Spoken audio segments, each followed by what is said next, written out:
You've heard the words since you were in Sunday school. You have heard these professors remind you of them, both in words of warning as well as words of encouragement, and maybe even a few testimonies. A counselor, a friend, a minister of music, whatever capacity you'll serve in, on mission field or here at home, you'll use these two words. And they are, trust God. Two single-syllable words that you have heard forever, but you will discover as time passes how difficult they are to obey. Trust God. Of course, I have no way of knowing what the future holds for you. You may lose your home and everything in a fire. You may lose your spouse to an early disease, detected but not cured. You may lose your dreams, your hopes. You may lose a relationship that you have cultivated over the years. All losses are painful. And you will be brought back over and over again to the words of Proverbs chapter 3, verses 5 and 6. I know. You memorized them in Vacation Bible School or when you were growing up at the knee of a godly mother and or father, and your lips will move as I quote them. Trust in the Lord with all your heart, and lean not to your own understanding. In all your ways, acknowledge him, and he will make your paths straight.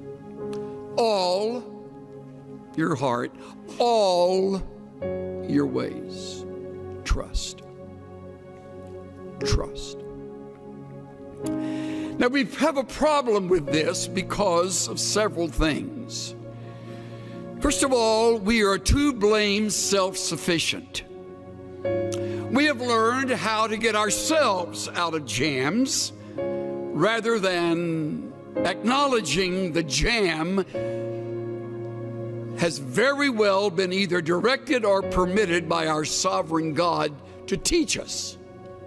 And by not trusting him, we short-circuit the test and go our own way, getting ourselves out of our own mess. We're too self-sufficient. Another reason we fail this test is because we're too quick to call on others. We have a lot of very capable friends. As life unfolds and you leave this school and you're involved in your church, your work of ministry, your realm of responsibility, you'll meet other people. Many of them much smarter than you are. Most of them richer than you are. Better connected than you are. And some of them will become good friends. And they will become your crutch. They have connections. And when you're up against it, they'll get you through it. Another reason we don't trust is because we feel distant from the God of heaven. Don't feel too guilty about that. So did Job, as godly as he was. And yet Job said, in the midst of all of the loss, though he slay me, I will trust in him. Though he take me off this earth, in the process, I leave trusting him. I will trust him. The fourth reason I would name is that we have cultivated the bad habit of worry. Many of you are much better at worrying than you are at trusting. If you were to put together a worry list, it would outrun your prayer list. And you're worried right now about something. Most likely, it's related to something about your schoolwork, some course, some class, some test, or maybe your finances. You don't have enough money. I'll give you a word of encouragement. You'll never have enough money.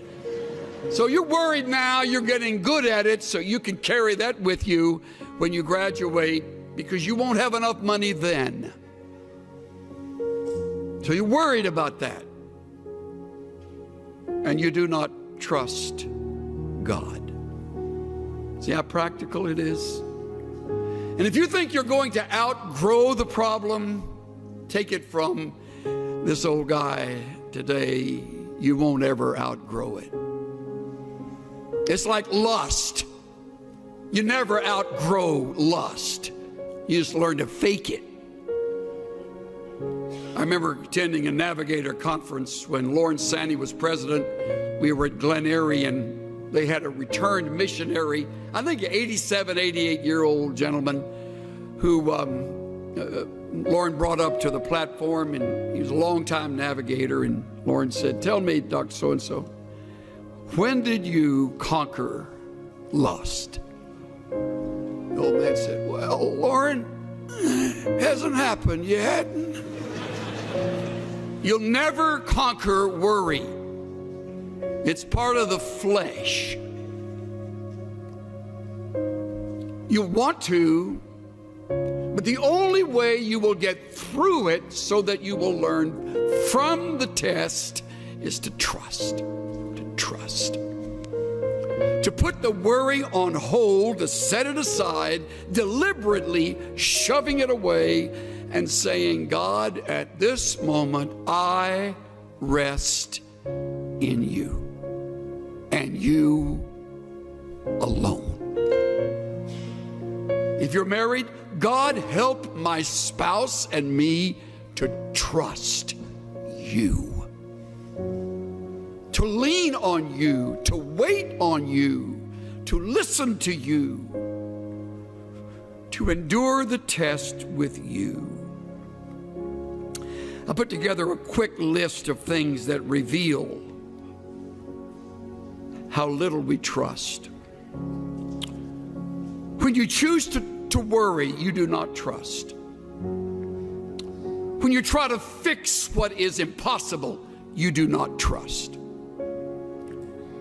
When you hurry ahead and don't wait for the Lord to move and to change, you do not trust.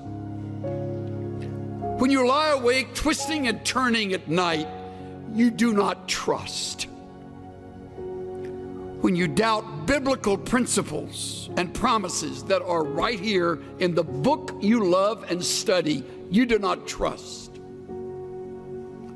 When you turn to others first for help, you do not trust.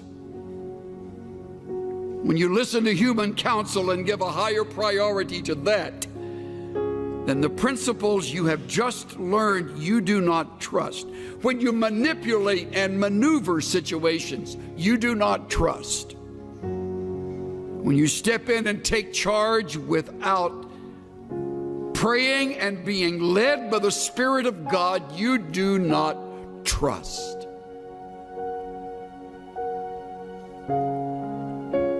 When you cling to others in order to feel secure and needed and loved, you do not trust.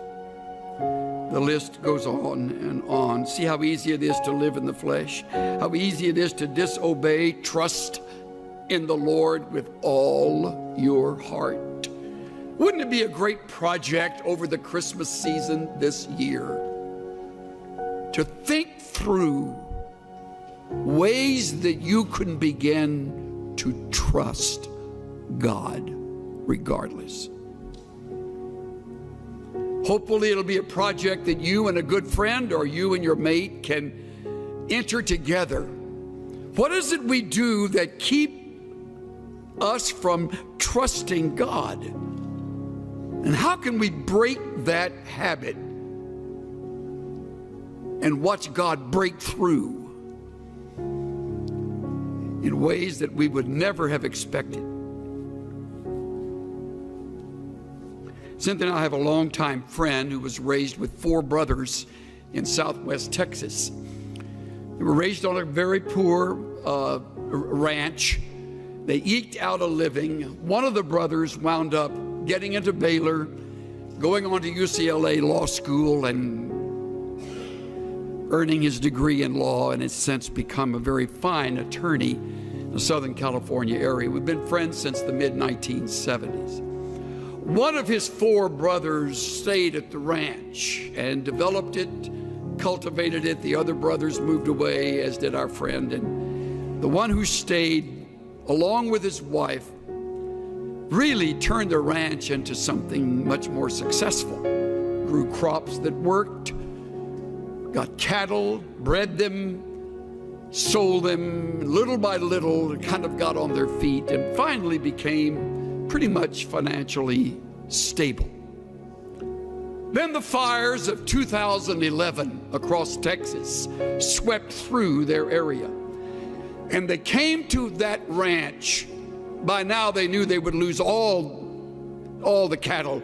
They simply opened the gate, and amazingly those animals know where to go, usually know where to go to find shelter and safety. And they fled, hundreds of them. And they barely left, unable to get anything, much of anything in their pickup, and they drove away.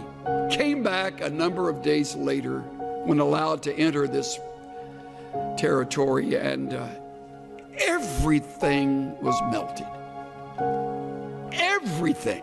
Even the metal roof on the shed, on the barn, had melted down and sort of peeled its way over, and what it landed on, it kind of was that metal profile.